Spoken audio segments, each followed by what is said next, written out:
I'm Felicia and I like scary movies, and today we're talking about the first movie I've seen this month in the Brooklyn Horror Film Festival. If you guys don't know, I do live in Brooklyn and I'm doing press for them for the first time, which is very exciting and I feel extremely fancy. There will be a vlog next week I'm putting together of the festival as a whole, and I'm going to be doing sort of separate reviews throughout this week. And the first one is going to be for Porno. That's right, Porno, the 2019 film. This is the first one I saw, and to be clear, like, I have never been to the Brooklyn Horror Film Fest, so like I wasn't super clear on what the caliber of films was gonna be, and I will say after watching this, the bar is set high because this movie was freaking awesome. It's a horror comedy. Okay, so it's written by Matt Black and Lawrence Vanicelli and directed by Keola Riccelli.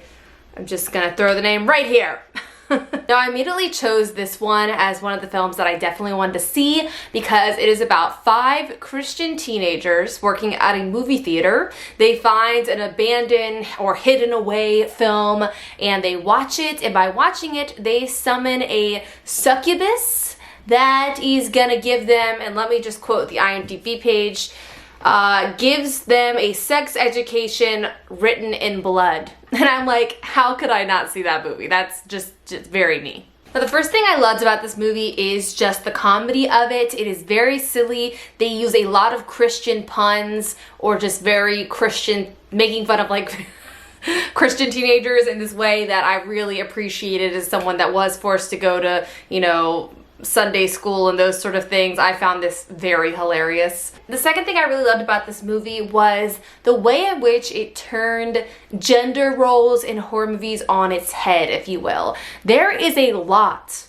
of male full frontal nudity in this movie, and I'm just saying I don't see that a lot, and so every time I was shocked. It's amazing how I remember Lauren and I talked about this in our podcast episode we did about boobs in horror movies, but just how you're not even shocked by boobs in horror. It's like very normal, and then for some reason, like, a dude being naked in a movie is like so shocking to the senses. You're just like, whoa. And in this movie in particular, a lot of violence, both bloody and sexual violence, is mostly towards the men in this movie, which I found equalizing. There is one particular moment in this film that I am not going to spoil it for you because I would have been disappointed if someone spoiled it for me. But there was a particular moment in this movie where the audience as a collective just sort of went, oh, and I went, no, no, no, no. Like, I'm sorry if you heard me, but that's what I was saying in the back row. And what was amazing about this particular moment is that they don't just show it to you once, they show it to you multiple times. And it was sort of like, you know what it was like for me was the Terrifier saw the girl in half moment. It was sort of like that for me, where I just realized I have never seen that in a movie before, and it really just blew my mind. And if you've seen the movie, you would be laughing. But you probably haven't seen it because it's not actually out yet. It is still on the festival circuit. Let me see if I can find a release date for you guys. I could not find it, but I did hear during the Q&A afterwards, which I filmed a little bit of. I'm gonna put it in the vlog though of Brooklyn Horror Film Fest, but they do have a distributor of some sort, so it will be coming to a place in which you can see it. And so when I find out, I'll let you guys know on Twitter and eventually put it in the description of this video. But while on the subject of the gore in this movie, I will say that they really do bring it. There was a couple moments early on where I got nervous that I was like, oh, they're not showing anything that feels too difficult to do. There was like one particular moment that they didn't show that I was like, uh-oh, are they gonna really like skimp on the gore? And let me tell you, that was just not the case. I don't know if that was a fake out or what, but then there is a lot of carnage, and it is awesome. Also on the same page is that the special effects makeup, in particular on the succubus herself. So she sort of has multiple forms she can come in, but her initial form is just a very beautiful woman. And then when you finally get to see her like demon succubus form, like, that is a Halloween costume I need to make. It looked so cool. And this succubus, so we see her initially in the hidden film that they're not supposed to watch. That is the thing that unleashes her. And that film that they made for the movie is really awesome. It was so funny. It's very like Italian horror. It's a lot of really bright primary colors, lots of shadows and blood and, you know, nakedness. But there's a really funny line. This guy who I think he was probably my favorite actor. Yes, Larry Saperstein. He played Todd. He's this adorable redhead. And he has a line where he like leans over to his friend and is like, "Is this an art film?" It's like, yes. But that was very funny. He in general did such a great job. But overall, I will say the acting was pretty strong. I guess my only criticism of this movie, there are sections of it that lag a little bit, and I think it could have been tightened up in some ways, but hey, I'm not a filmmaker, so who am I to judge?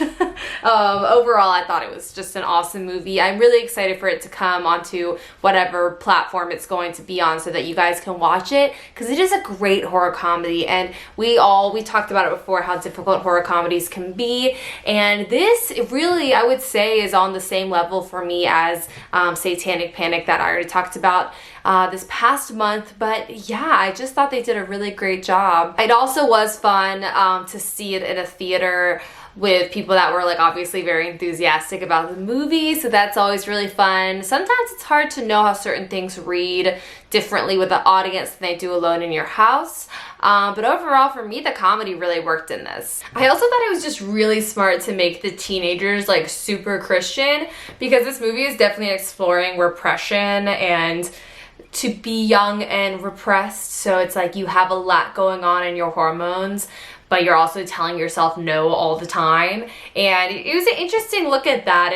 It was a sort of look at it that I haven't seen that specifically in a horror movie before. I feel like there's always like some sexual tension, or, you know, lack of sex is bringing you down, Green Day or whatever. If you didn't get that, I'm so sorry. But this sort of pushes it to the extreme about all these kids that really believe in God and really believe in Christian values. They also really believe in their leaders, which comes back to bite them in the butt at a certain point.